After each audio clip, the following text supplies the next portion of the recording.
Ukiweka nguvu kwenye mambo hayo matano, mafanikio hayawezi kukuepuka. Yatakufuata automatically. Number 1. Ujuzi. Hii ni silaha ya karne ya 21. Jenga ujuzi hata kama ni mdogo, lakini uwe una soko.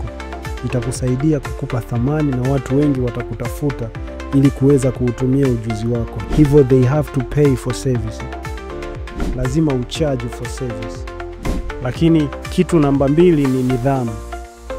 Jenga nidhamu ya kweli ambayo itakupelekea wewe watu wa kuamini na kukupa kazi nyingi na kazi ambazo unaweza ukazifanya.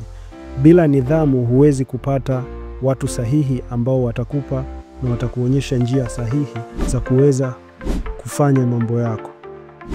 Tafuta njia sahihi ya kuzuia kufanya yasiyo ya msingi, kwani mambo yasiyo ya msingi yanapunguza sana thamani ya mtu.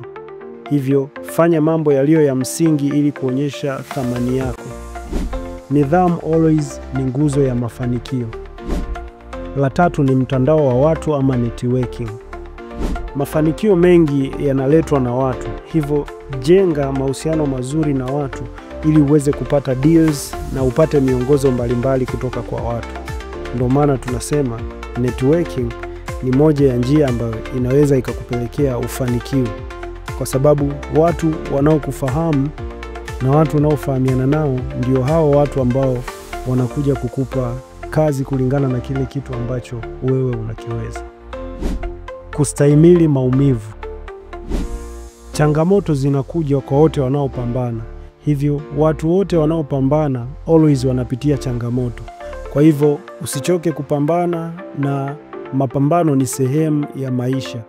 Kwa hivyo be patient, keep on pushing. Maombi na imani. Jenga mahusiano yako vizuri na Mungu ili uweze kufanikiwa. Hakuna mtu aliyefanikiwa na akawa hana imani. Lazima uwe na imani ili uweze kufanikiwa. Jenga mahusiano yako vizuri na Mungu wako. Hiyo ndio itakupelekea uweze kuona njia ya mafanikio kiurahisi. Huwezi kufanikiwa kama roho yako imevunjika. Hivyo jenga utaratibu wa kuwa unafanya maombi na kuwa na imani kwa Mungu wako. Pambana kujenga tabia hizo, then kaa mkao wa kupokea mafanikio yako.